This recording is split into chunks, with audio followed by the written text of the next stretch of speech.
Hello, everybody. Welcome to this session at 2:20 on Friday. It's 7:20 p.m. where I am. I am on the west coast of Ireland in the fabulous city of Galway. My name is Tom Acton, and I'm a professor in business information systems at the University of Galway. And in a sense, it is a little bit like East meeting West in many ways today, because my partner in crime is almost on the east coast of the US, Pratham. Yes, indeed, I am. And thank you very much, Tom. And thank you again, the Policy Studies Institute and the DuPont meeting. So for inviting us, it's absolute honor to be out here. And we're here, I was about to say partner in crime, not partners in hacking, but partners in crime possibly. And we're here to talk about one of our research papers, but work it into understanding what's going on and how policies should be attested or assigned based on that. Great. So what we have is a number of slides that we'll work through. We have a sort of a heads up at the beginning as to what the topics are that we'll talk about.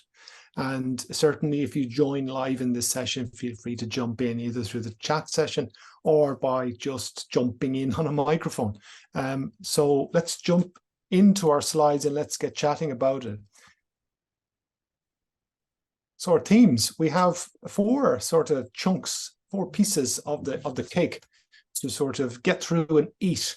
And the first one, as you can see, is talking a little bit about hackers and some examples of what we've seen in how these groups operate and actually how they've shifted what they do over time and start to focus in different directions. And we're going to talk a little bit about the power of people and processes and technologies and keeping that forefront in your minds as you think about cybersecurity. We move on then to the motives for hacking. And what we mean by hacking will be the sort of dark hat, the nefarious type of hacking, not the good hacking. So we'll talk a little bit about monetization and the move towards that, and ransomware in particular as evidence for that type of thinking, but also what they're up to in terms of ransomware as a service and the growth of this and what it all means. But of course, ransomware requires a ransom, and when they get it, they need to be able to get it in a way that they won't get caught, and that doesn't always work. And we will talk a little bit about that in section 3 about crypto laundering. And then, of course, we move on to, well, what does it all mean? And how do we get as far as policy? And what do we need to be thinking about that might be different to what companies, organizations, and governments have been doing to this point? Because it needs to be changing dynamically to keep ahead of this sort of activity. So Pratt, do you just want to give a little background maybe into where this sits in terms of our writing and where this is coming from as a sort of basis for the session? Oh, certainly. Thank you very much, Tom, for the lovely introduction. And the whole idea behind this is policy depends on the present, but policy is meant to be something that we are also future-proofing. But in order to future-proof, possibly one of the most important issues that we are facing and we shall be facing in the near future is understanding cybersecurity, from protecting our country's infrastructure to protecting specific firms and organizations. In order to do so, it's important to, rather than think of what are our defenses, the more important piece of the puzzle is understanding how do the offenders think in the first place. So this is an article that we wrote together, and it basically talks about, of course, as the name indicates, from disruption to ransomware, lessons from hackers. What lessons can we learn from hackers that understands the hacker's hive mind of sorts? And after that, what can we do in order to proactively come up with a solution that protects us, especially from both an organizational perspective as well as from a government and policy domain? Thank you, Tom. So that article is in what we refer to really as a JITTC. It's the Journal of Information Technology teaching cases. So if anybody wants to hunt for that, you'll find it using that title and using that journal name. Now, a strange slide to kick off when we talk about hackers, because in that article, we talk about hacker groups. And in that picture, we actually see two nice pictures of nice, lovely bears. But these guys are called bears as well, and they're not so nice. So, Pratt, do you want to just introduce maybe, Cozy Bear, what does that mean? And which one is it? The one on the left or the right? And Fancy Yeah, Bear? the cozy bear is the one that's lying on top, and the fancy one is the one with the daisy and wearing a bandana of sorts. So I think that's the whole basis behind how they even chose names. But no, that isn't really true. But nonetheless, these are two um, hacker groups, very infamous and notorious hacker groups that have been infamous for launching a variety of attacks. One group, especially somebody like Fancy Bear, has typically focused on disruptive hacking. Cozy Bear has been moving much more into ransomware and so forth. Both of them sometimes combine forces, but the whole idea is that hacking is such an amorphous business in its own right. And mind you, we say business because it is not just a series of individuals in their pajamas playing any kind of games, but it is actually an organized society that works across resources that they share between each other. And oftentimes they're state sponsored, which basically means there's some big brother or big sister who's basically saying, don't worry, we will help you cover your tracks. Yeah, and I think it's interesting as well is that these groups, and just for the I suppose for the purpose of focusing on these two groups, these come out of Eastern Europe, and they have a state-sponsored piece to them, which not only tolerates them but funds them and encourages them. Encourages them to do what? Well, if we go back a number of years, within the last decade, that encouragement was more about social unrest. It was about upsetting economies elsewhere. It was about misinformation planting. It was about data extraction, infiltration, and particularly the use of data and information to sway public opinion. And we saw that happen. And in fact, some of these groups were behind it. We saw that happen in the 2016 election process in the US in terms of the release of emails from one political candidate through their campaign manager. And how did that come about? It came about because of people's inclination to sometimes click on links or to respond to unsolicited requests that in retrospect they might look at and say that looked a bit funny, but in the heat of the moment they click the link or they actually do respond to something, and that can open a door.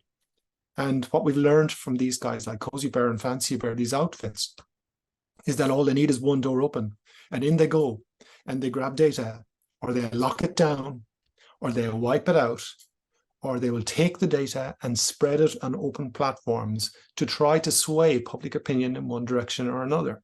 The extent of that is incredibly difficult to pin down.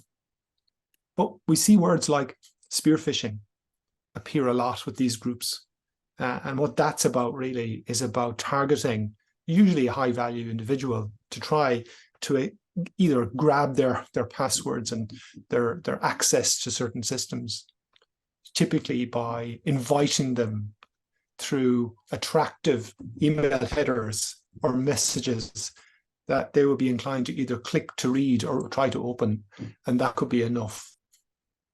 So it's about getting the door open, grabbing some data then, and before the person has even realized that that's happened, that the data has been extracted.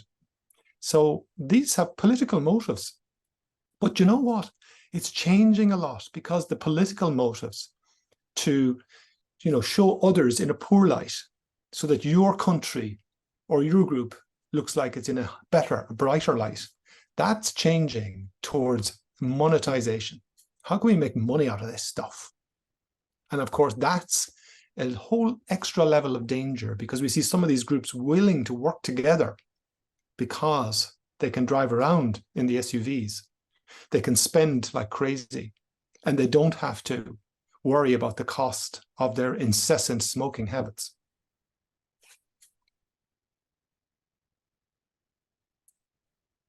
So mention briefly there, Pratt, about the notion of the spear phishing and people's behaviors. I think that sort of leads us into, I think, three very important words at the top of this slide.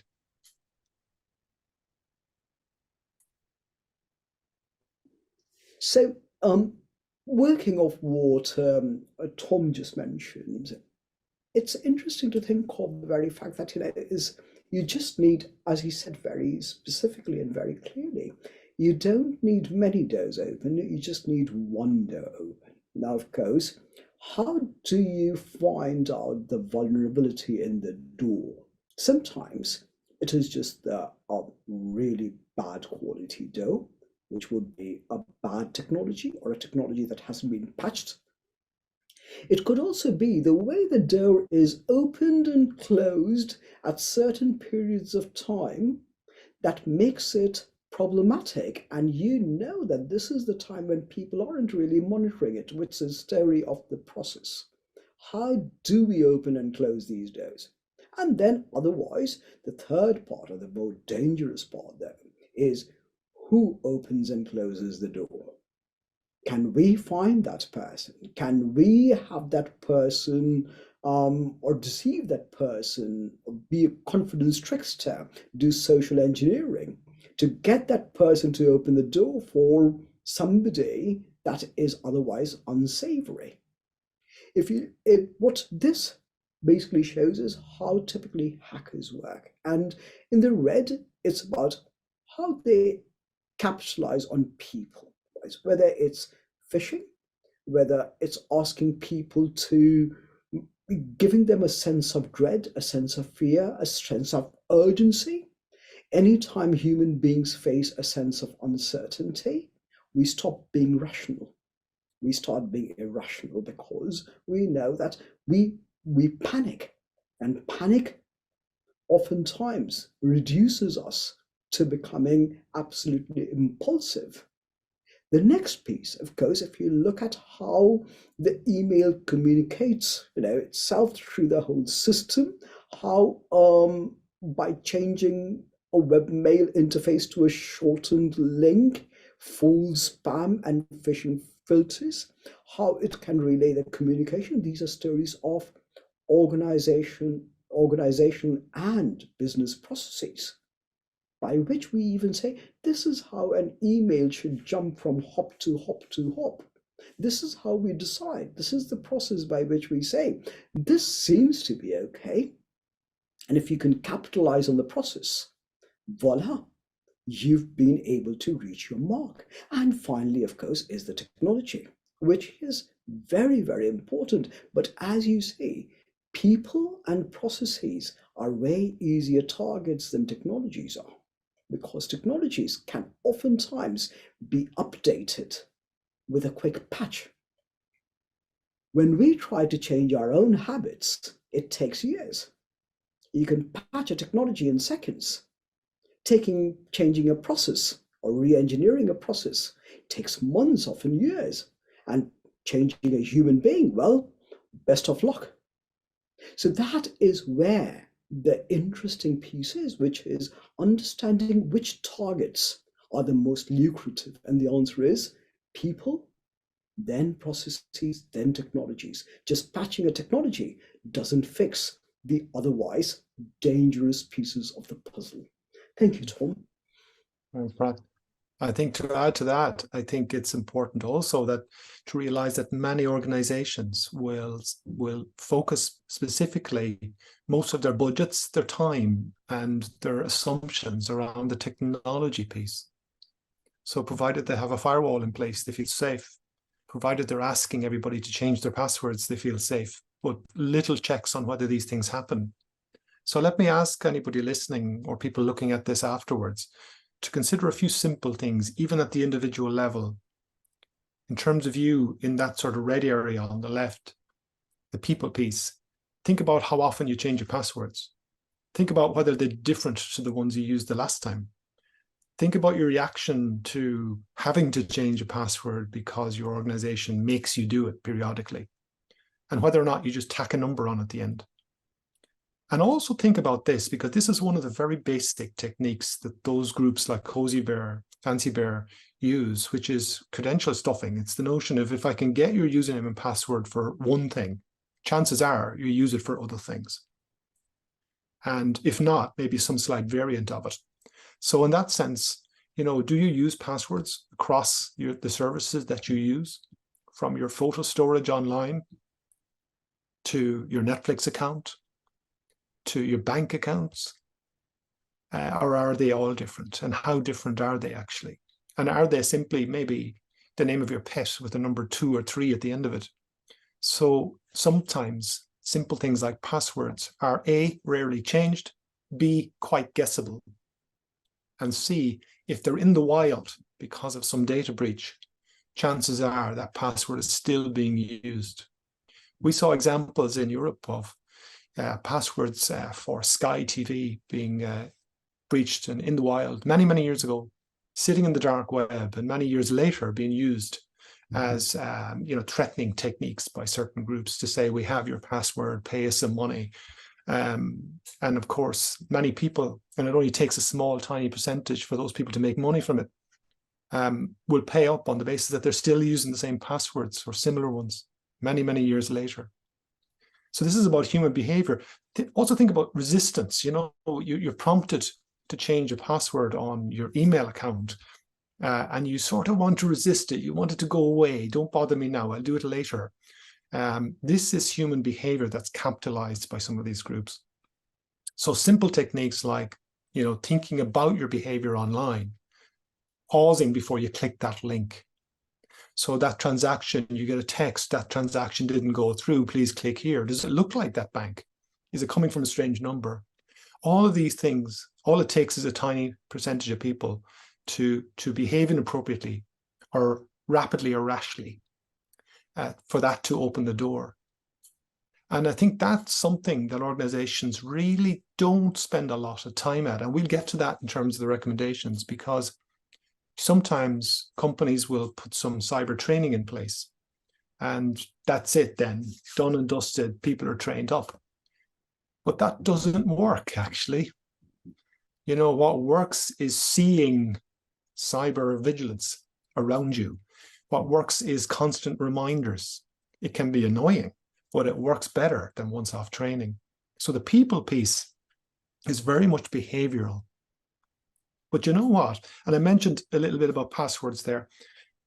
Some of these groups also exploit the default usernames and passwords that you see on lots of devices that connect into networks, whether that's Wi-Fi boxes or baby monitors or these things. So we've seen instances of massive damage done through access into networks by what we would call black hat actors, so the dark side,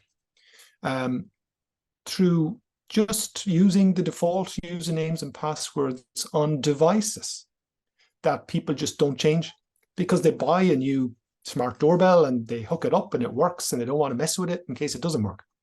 So these default passwords are quite freely available in many cases. So that's more on the technical side, but it's not really. It's more about the human behavior, about not changing these things because they don't see the threat in it. So one of the core learnings I think we have from today will be around focusing on those 3 areas: people, processes, and technologies, all together holistically, not focusing solely on the technologies at the expense of the other 2. And I must say, carrying on with that thought, which is many times if we do any kind of security audit for a company, they might have the most password protected setup with incredibly complex password. But then I sometimes see them printing out records and leaving them on the counter, or asking people to, I see this many a time where, especially in healthcare offices, where they ask people for their dates of birth, for things such as, where they live, their name, And it is only a matter of who's watching or who's monitoring that. This is known as shoulder sniffing. That can actually create a composite based on who that person might be. So it's a story of a process too, that sometimes we could create the best password, but the best password combined with a bad process is as bad as a bad password. Because at the end of the day, the whole idea is how much are you divulging to somebody who it ought not be divulged to. So again, if we, in our case, both Tom and I, we look at cybersecurity as a confluence of three pieces. You have to, so when you're creating policies have to be defined in terms of policies based on securing people's cybersecurity behavior, policies surrounding processes that pervade organizations and governments, and technologies that, of course, have become sort of the sine qua non of today's existence. And when you start combining them, when you start looking at how technologies meet processes, that is when you start looking at process re-engineering. Could we tweak certain things? Should we have people just fill out their information on a tablet? And then when they're confirming, we don't ask them for their dates of birth or their name and their address, but rather ask them to press a button that basically says, I confirm, which is equally confirmed by the person who's taking care of them. That way, you're changing this interface between processes and technologies with process re-engineering. The same thing with processes and people. There are policies that would change the way we try behaving. A perfect example is, think of when in the 1970s the seatbelt came into action. The seatbelt was a technology, but it is a story of people being changed, following a different process rather than just driving freely. They would now be required to lock in their seatbelt before they started driving. And then, of course, with people and technology, it's a story of training. An overwhelming reliance on technology makes us complacent. Just like in life, if we assume we could overly assume that there's a crutch that will always help us if we ever fall, we will never we will never learn how to walk in the first place. Technology has oftentimes become a crutch, and that is where training is needed. Now, when we take all of them together, then we create what we argue as is the best confluence of the three pieces: people, processes, and technology, that truly creates the next level of cybersecurity. And that is exactly what the hackers think. That's the hacker's hive mind. Which is the easiest target? Go for the least resistant piece, or in this case, the one that is the most that's the easiest to leverage. Thank you very much, Tom. Thanks, Brad. I think sometimes I think it's easy for people to imagine about human behavior and people habits, the behaviors that you see there. And it's also quite in your face, if you like, the technologies that we use, particularly became evident across the whole COVID years, when for many organizations, the bring your own device became stay home with your own device, and all sorts of technologies that were unpatched and no virus checking on them were connecting into networks just because they could. And we had large, hardware manufacturers like Dell running out of equipment because of the level of orders. And, so all of that through the COVID years gave massive capacity for groups like Fancy Bear and Cozy Bear to up their game. But sometimes the processes are harder to get your head around. And just to give you one example of one, where these sort of groups are focusing is on, not exclusively, but one area where they're focusing on in processes are the supply chain, where, within a company, it might be difficult to penetrate. But if I look at the supply chain, it might be easier. And we've seen examples of that where malware has been injected into organization systems through third parties because they deal with them. And one easy example around that would be, where I work, it's in a university, it's a large organization. There are many large organizations in Galway here around me in the ICT sector, in medtech.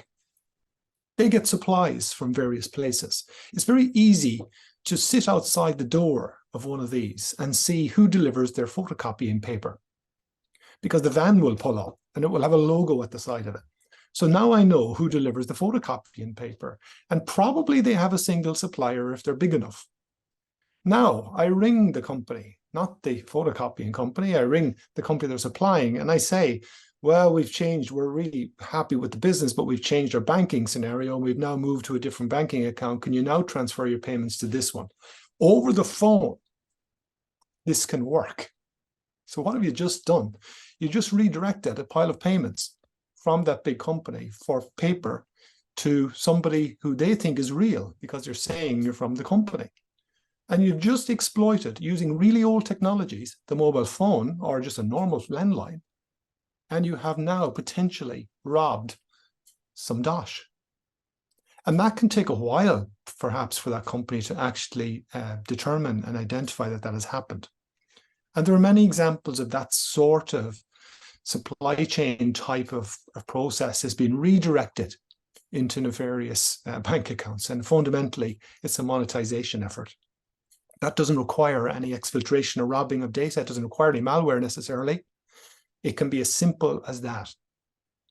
And there are many other examples as well around those. But I think what's important is to realize, and we leave this slide by leaving it with a message that there are three corners, technology, process, and people. And only together, as Pratham is saying, can we really start to tackle some of the activities of these type of groups and the emerging activities that we're going to see already as they start to leverage AI even more, and that the attacks become even more capable, more clever over the next number of years. So let's move on to the next section, talking a little bit about ransomware, because ransomware is a particular type of malware. And malware, as you can probably guess from the word, means bad software. And ransomware is particularly bad. And one of the things that I find quite peculiar about ransomware is that it's software that tends to be somehow installed on systems that don't want it there. So it had to have gotten in through one of these doors. And when it's there, it tends to encrypt data and lock it down. And then whoever put it there asks for a ransom to be paid to free the data up. But there's another activity that's a little bit invisible when ransomware is busy. And that tends to be a word that we use a lot in cybersecurity circles, exfiltration, taking the data out of the systems that have been hacked, pulling them away onto a server somewhere else, the far end of the world, possibly to be sold on elsewhere. And some of these ransomware actors, these groups that do this, they see the world through these two different lenses. We can ask for a ransom for the company that we've just locked down their data to free up their own data because they can't be out of business for long. There's a cost to that. And secondly, we can grab that data and we can sell it to others. We can mine it, we can filter it, we can look for identities in it, and it has extra value. So although the company might actually, and those companies who actually do pay the ransom, they might be happy because they'll get their system up and running. And by and large, these groups are actually honest in a weird sense, is that when you pay them, they will give you the key to open up the data or the systems that they've locked down on you. They will allow that decryption if the ransom is paid. It won't stop them coming back later on and doing the same thing all over again. And it won't stop them robbing the data and selling it to others. But at least the company will be up and running again. Maybe take a long time to realize the negative damage done by the exfiltration that would have happened. I don't, Pradham, talk a little bit about the motives and the monetization bit and how that's changed over the last while. Certainly, very, very well phrased. I must say, every time I've taken a walk in on the Appalachian Trail, the first thing they say is one of the big signs that are always posted. That's always posted is that don't feed the bears. And I'm not talking about the cozy bear or the fancy bear, but the very fact that the minute you feed a bear, you've also made the bear want more. Going back to exactly what Tom mentioned, that the minute you give money to get that decryption key, you paid the ransom. It doesn't automatically mean that they shan't return, because at the end of the day, it is a business they operate. It is not something they are doing just to disrupt. But in this case, as we say, they are here to monetize, and the monetization piece therefore becomes very important.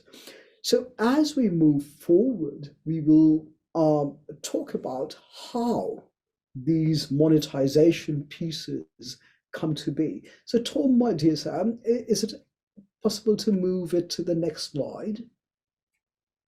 Oh, thank you. So, of course, as Tom mentioned, there are two main ways of, that hackers operate in order to get ransom.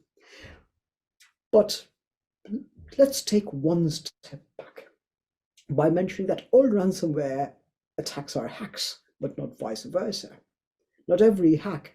So some hacks are meant to disrupt, to sway political opinion, human opinion, even we think of misinformation. A misinformation is a hack.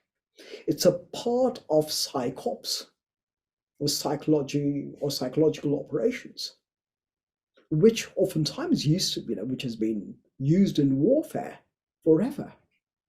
But the entire idea is that we hack. What are we hacking? Sometimes we are hacking the way we think by hacking a system first.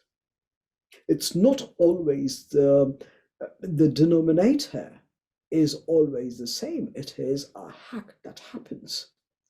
The numerator changes because what the consequence of the hack is might sometimes seem a bit more tenuous. Is it changing an election result? Is it changing the way we perceive a certain way of thinking, a certain way of life? But whatever it is, the story is you figure out a way to put in a malware, whether the malware is a message, misinformation, or actually a Trojan that disguises itself, just as Tom was mentioning, as a van that you've heard of because it simply has that logo on the side, is a story of a supply chain attack, but also a story of something called a software supply chain, where many different feeders come into play. Now, once that happens, of course, let's talk about ransom, which we're here to chat about in general. One, of course, is access and exfiltrate data. Start by stealing some data and then telling people, here's a proof of concept, here's a POC that tells you we can do it. Either pay up or else we really cause havoc by either showing people or acting as somebody who's just chanced upon emails that could really change the dynamics of operations, or else, of course, the other option is breach systems and encrypt it. Don't give access to people, but you need that to the information that you really need. And the minute you do that, and that's why we're trying to make an anecdote by saying, how much would the Louvre pay if visitors could not see the Mona Lisa? If you know it's there and you can't see it, what is the premium you're willing to pay? And that is the ransom. And of course, the dangerous part of this whole puzzle is that the hacker mind has realized why we know there are a lot of disgruntled individuals, employees especially, who could be democratized to now point to these ransomware attackers who would not really attack but just provide you a kit. It is a cafeteria where, as long as you pay the entrance fee, you can choose the right set. And there's also a nice cafeteria service person who will ask you, what kind of diet are you on? Very much like, what kind of organization do you work for? Where do you think they keep their files? If that's the case, this is the right kit for you. Versus this is the other kit for you. So ransomware as a service has subtly converted the business, ransomware and hacking, as a business that anybody can basically avail. And when they avail it, what happens is you get a cut as a disgruntled employee, you get your revenge, while something really disruptive happens that could impact not only the organization, but society in general. Back to you, dear Tom.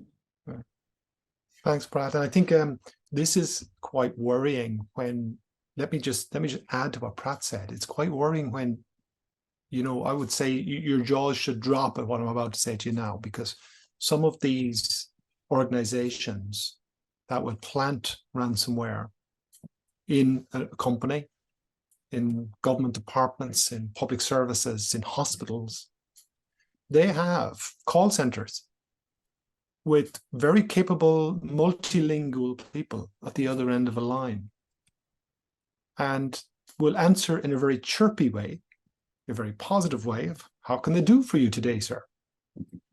Can we take the payment for that ransom over by credit card? Don't want it by credit card. We'll talk a little bit about payment maybe later. But it's very much a business.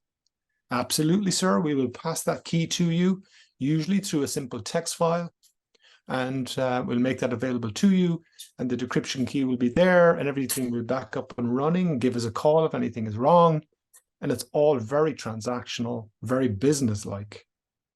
You don't get to do that unless you have the security to know you have protection at the governmental, at the societal level, and you are tolerated. So this tends to come from certain parts of the world, but not exclusively. And the idea of, as Pratt said, of ransomware as a service, then, that even the people who have no idea whatsoever how to go about doing this, provided they have the intent, can almost hire the assassin for hire, if you like, through ransomware as a service. And here's another bit which I find jaw-dropping. Lots of companies do not want it known if they've been the victims of ransomware. They perceive it as a weakness, and as long as they do, it will continue. So companies can be inclined to pay up quickly, not for the reasons of being offline or being down, their system's not working, their customers unhappy, not so much as the perceptive impact, if it got out there, that they had been hacked, that customers may not want to buy from them, particularly if they have a heavy digital footprint and they do a lot of business online. So you can think of examples in the retail sector there, stuff and sites you might go to buy online. If you knew they were hacked, would you be likely to maybe change where you buy? And it's that loss of business that can really trigger sometimes rapid, sometimes senseless, and sometimes a little bit too quick of a response on ransomware. And sometimes companies will not let it be known unless they are legally obligated to, that they have been victims of ransomware or have paid a ransom. And, some of it's understandable, but some of the outfits that we call them that are responsible for it, they sort of count on that sort of a response, that certain cultures and certain societies will not take positively to companies that have been victims of ransomware. Yet the people doing it, they don't really care. They don't care whether it's a hospital that they're shutting down or whether it's a large organization. They don't really care. They just see it as a business transaction, and on it goes. So how do they get paid? Pratt, let's talk a little bit about the crypto and the particular use for what should be a technology, considering it based on blockchain, that should be quite traceable and quite robust. How are these guys using that sort of a technology to stay anonymous? Certainly, Tom, thank you very much. So, this interesting thing that at the end of the day, black hat hackers are simply a new type of digital terrorists. And the question is, should you satiate their palates, or should you rage against the machine? Now, it's easier said than done, because the organization that has fallen prey to it needs to understand that, well, what is it we want? Do we want continuity, or do we want to limit extortion? Most organizations want continuity, and that is how the hacker's mind works. Now, of course, in order to maintain continuity, they have to pay a ransom. And the way they actually pay the ransom is also a story of technological trends that are changing the way that is vastly changing the modus operandi of how we've even or how we not only targeted, but at the end of the day, how the target reconciles itself with the ransom that has been asked of it. And that is what we will talk about. So we call it, we try to put a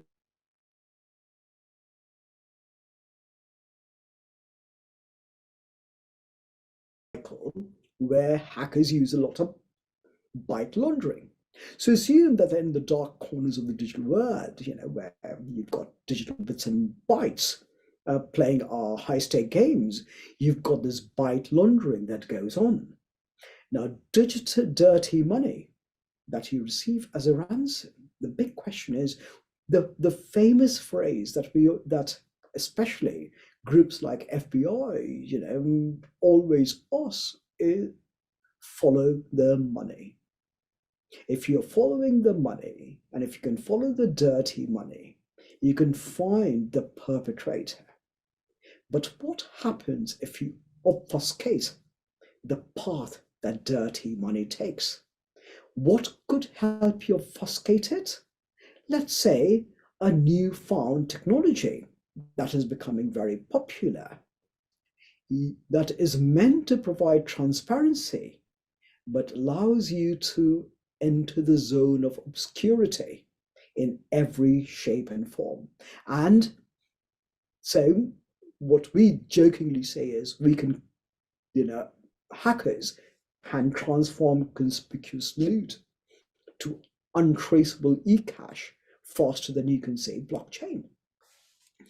On that note, the way they operate, the whole setup is you stop at the crypto carousel first. This is known as crypto mixing, where what you do is you get your money paid, whether in crypto, in bitcoins. You then convert these bitcoins across multiple different other cryptocurrency versions, whether Ethereum wallets, Litecoin, GovCoins, stablecoins, Dogecoins. And you really don't care about whether some of them are losing money or gaining money. You mix them together. By mixing them, suddenly you've created an untraceable set.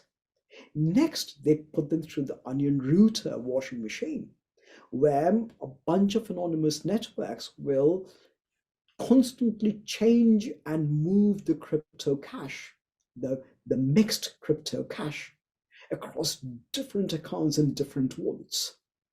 And suddenly you're scrubbing away bits of your shady past.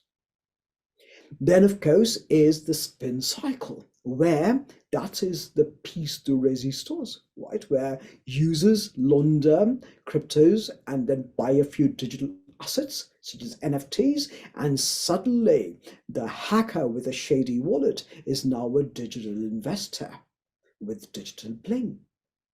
Finally, at the end of the day, the ransom emerges cleaner than a fresh install of your operating system. Sometimes, actually, most of my operating systems have never been a fresh install. It's been like absolutely dreadful. But one thing still remains true, which is the only thing therefore you've laundered more than the ransom are the consciences of those involved. But that's the general but very silly take on the matter.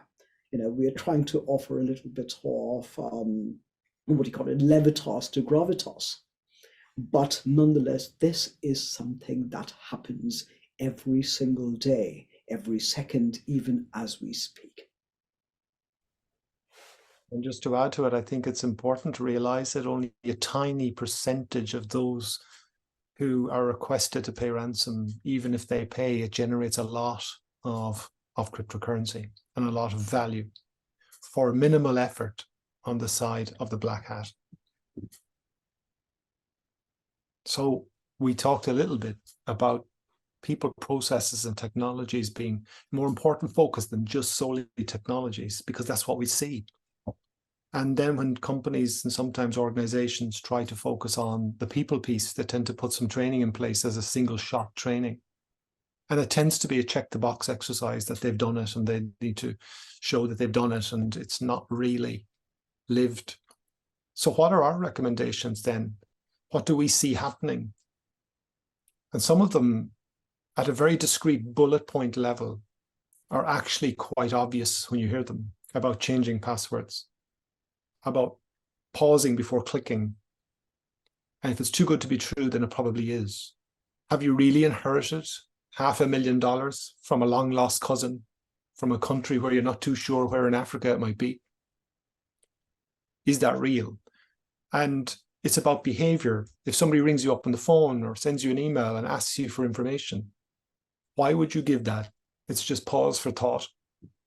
And on the behavioral side, really tricky to actually make sure it happens all the time, to be honest. So let's have a look at some of our recommendations then, based on the work that we've been doing, not just this one on ransomware, but by and large, what can we say is generally a good idea for organizations, for policy, particularly given the sort of driving influence of a group such as the PSO.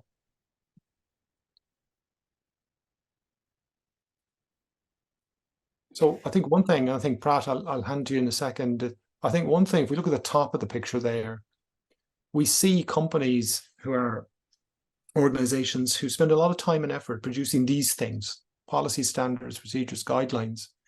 And they're important to have because they give a flavor of what the stance is from that organization around cyber and how much it's thinking it. But I'd question whether or not they embed it into what they do on a daily basis, rather than it being a standalone separate thing.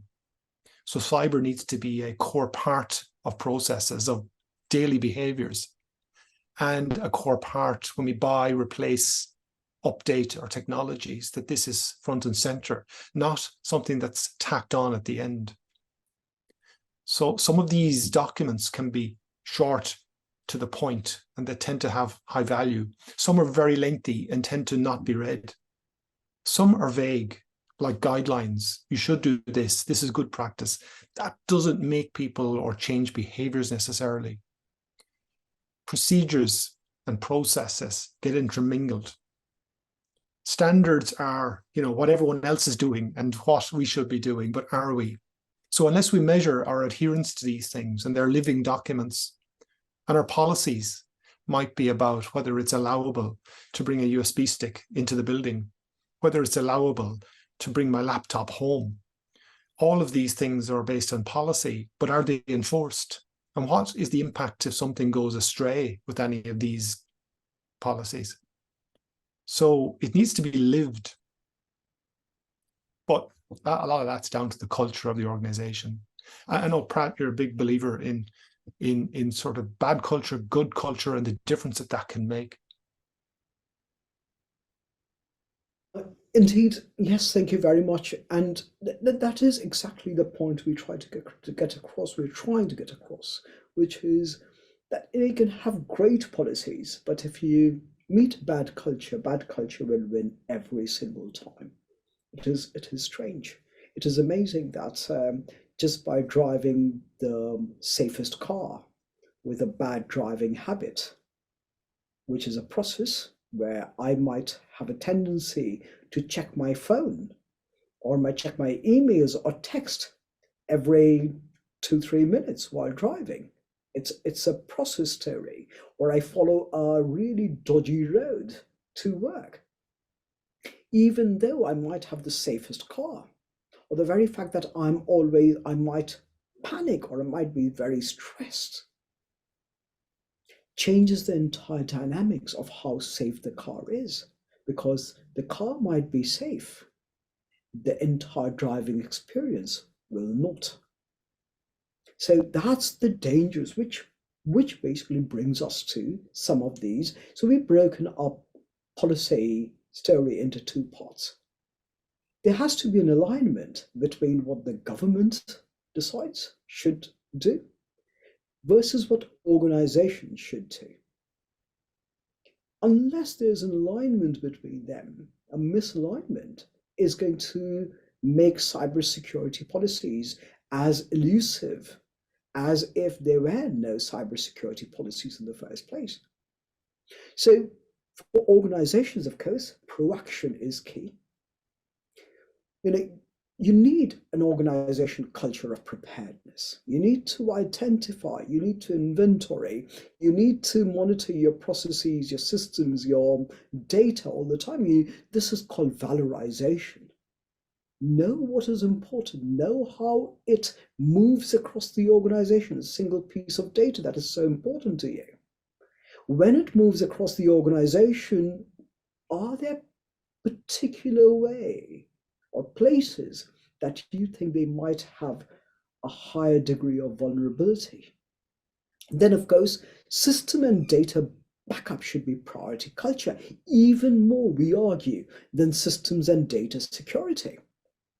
The whole idea is that companies love, especially cybersecurity tech companies, love to sell the next magic bullet that's going to solve all ills. But the only panacea that is truly there, which is make sure that you have a redundant copy of what you have. So that, it can't stop exfiltration, but at least it might be a hedge against something like encryption and asking for money before you're sent a decryption key.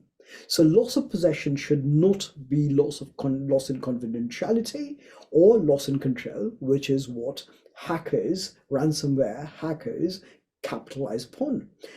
On the other hand, system security, which is always sold to be, as we mentioned, a panacea, is strange because the minute we come up with a better mousetrap, the mice get smarter.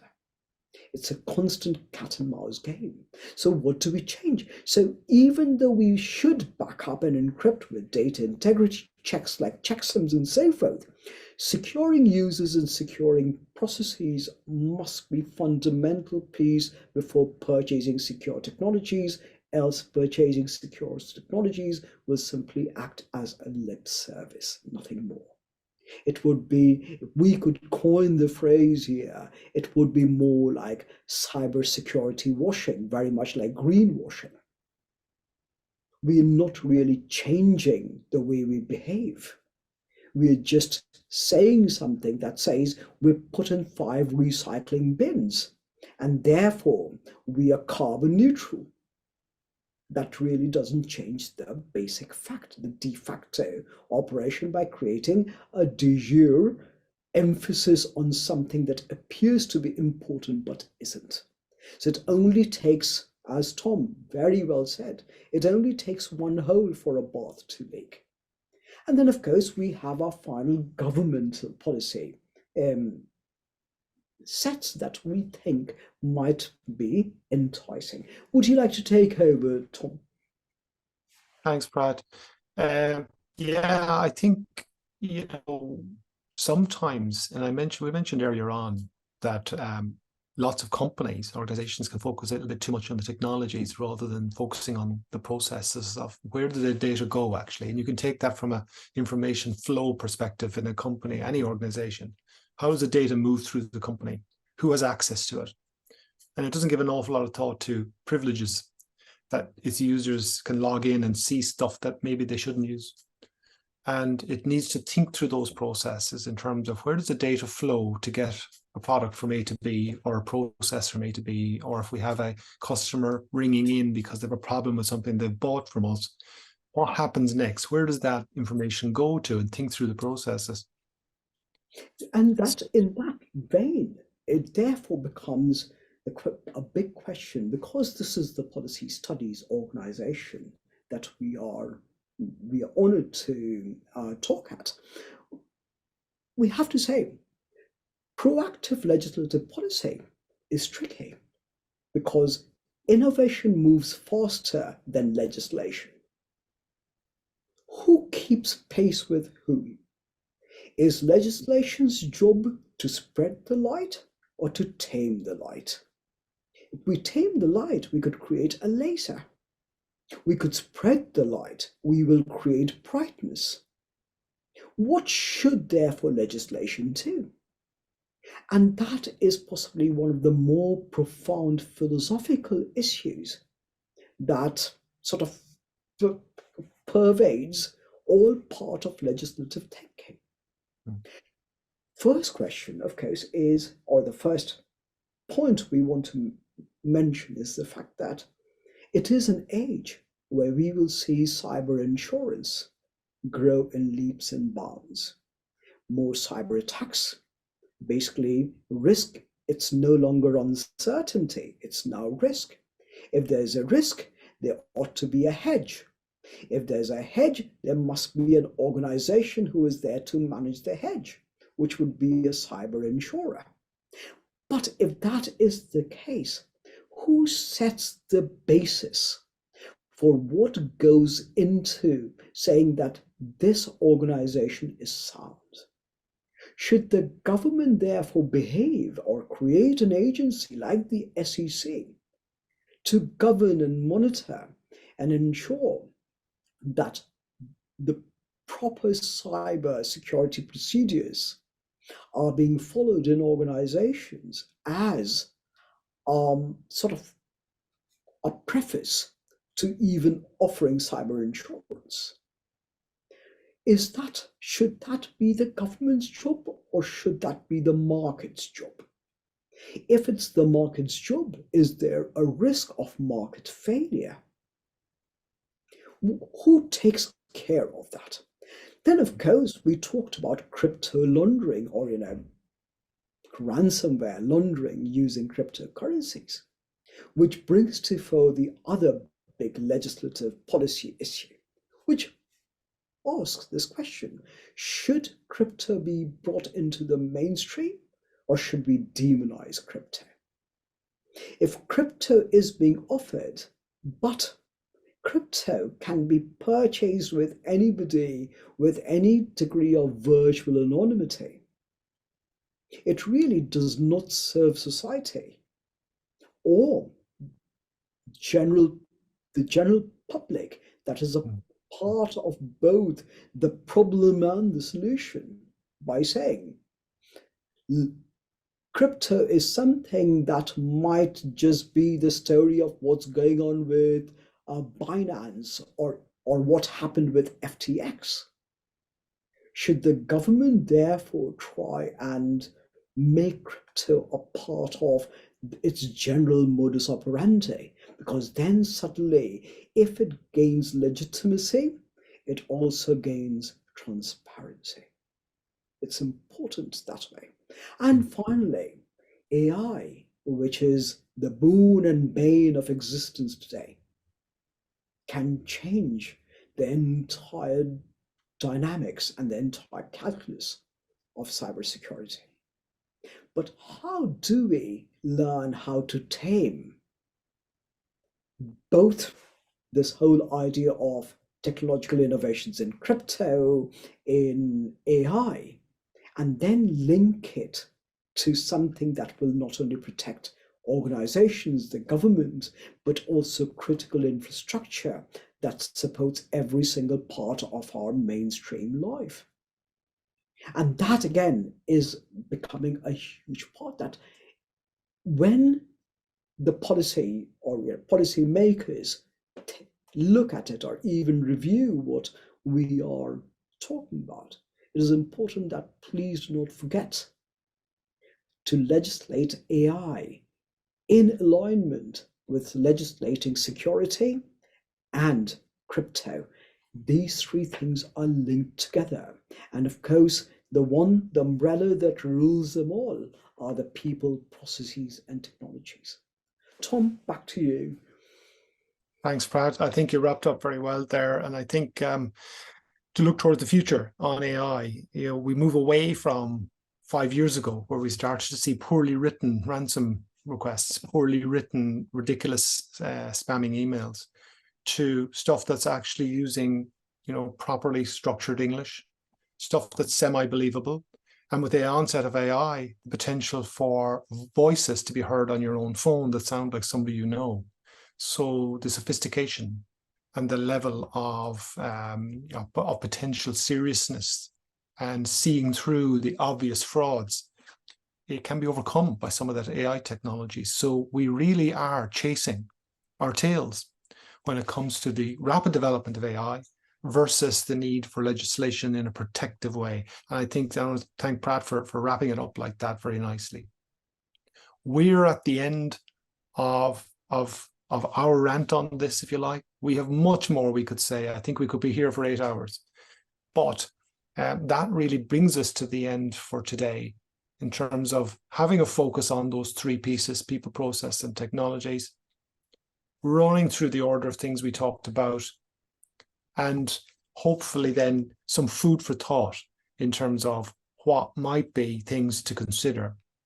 We don't bring it to the point of definition to say we should have legislation in X or Y, but it's certainly, we don't have enough yet to actually get us to that point. What we do have is the spark to say we need to start talking about this far more rapidly and far more definitively with less time the longer we delay.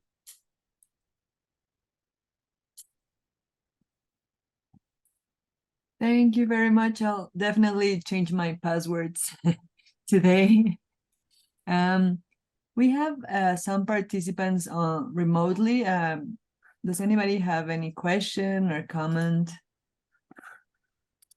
There is no questions on site. Okay. Does anybody have questions virtually? Okay, but I do have one question here. It's a very basic question. Can we move a few slides forward? Oh, no, before I want to talk about the three pillars of the cybersecurity. I have one question there. Sorry, which slide do you want me to go to? The three pillars of cybersecurity: capitalizing people, process, and the technology. Yes.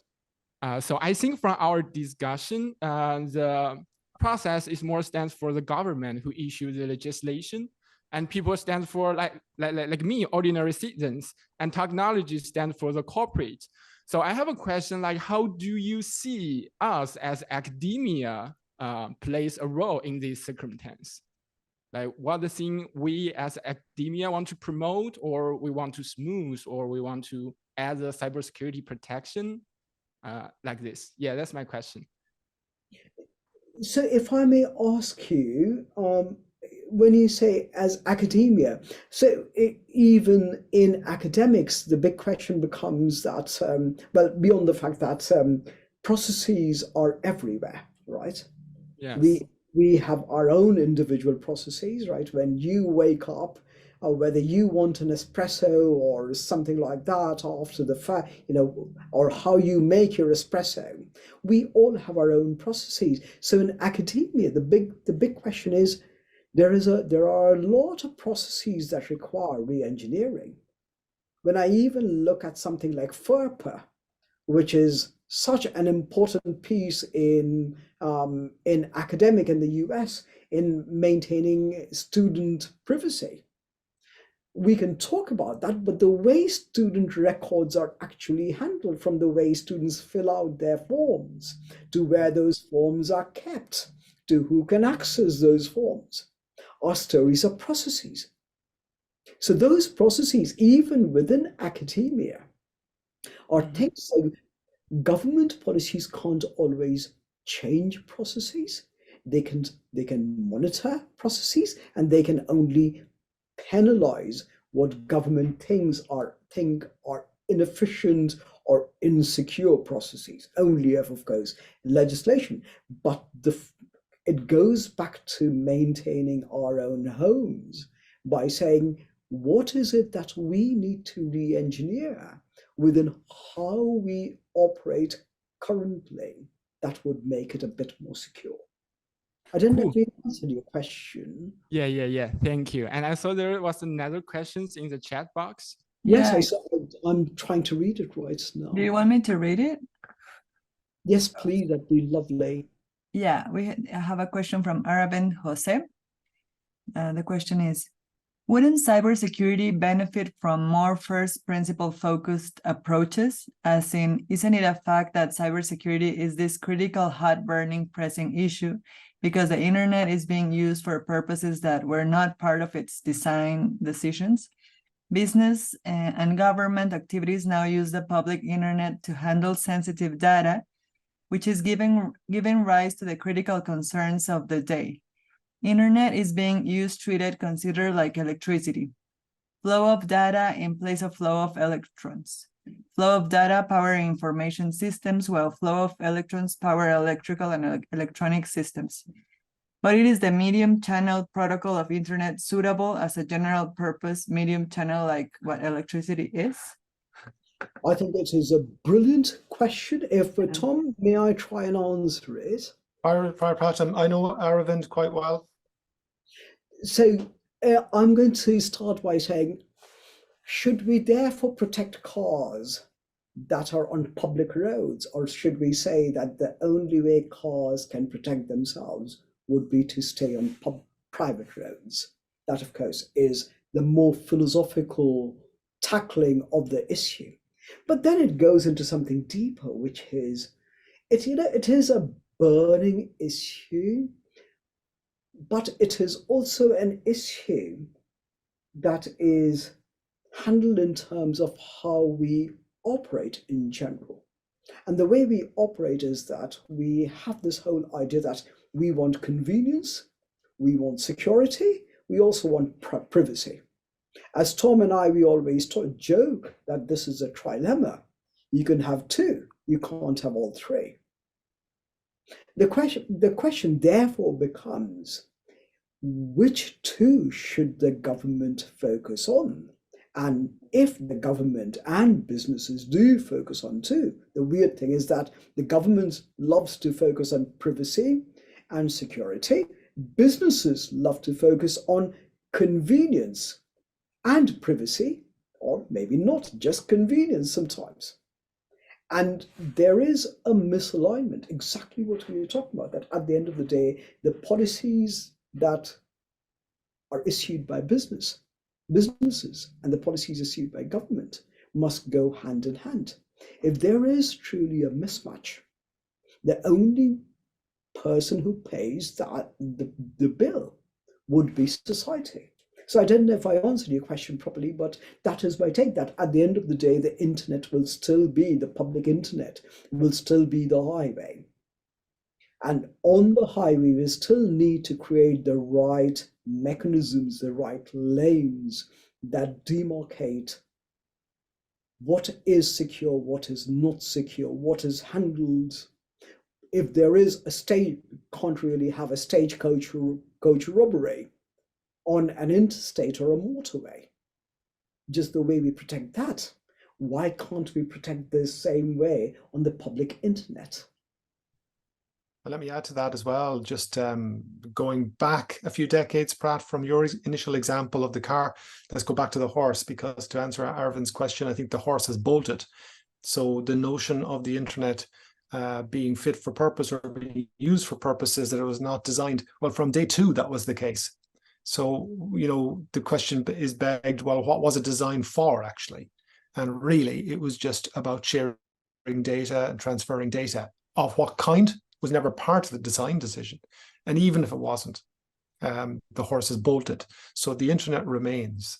And people will find uses for things beyond their initial intention.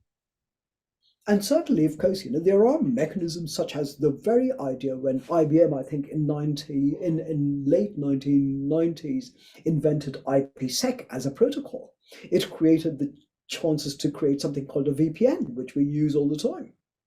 That's true. There is a public internet, but you can still create a private passage or a private tunnel inside. But the issue is, who is meant to use it?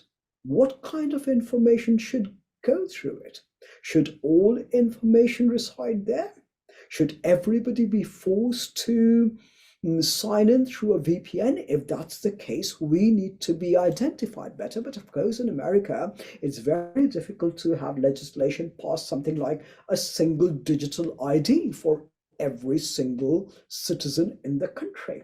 Now, without that, we really don't know who's signing up for a service, and therefore goes back to the chicken and egg problem, which is, if we don't know who's signing up, how do we know which channel to send them to? But absolutely brilliant question now. Yeah. Thanks, Thank Arvind, for the question. And thanks I also think to... I'm sorry. I think we have to wrap up. Certainly. Yeah. Certainly, Thank you Anna. very much for the opportunity. And any questions, please reach out to us, and we'll be more than happy to try and respond in the best way possible. Thank you. It was very interesting. Bye, Have a- Tom. Bye, have a great everybody. day. Bye, Anna. Bye, everybody.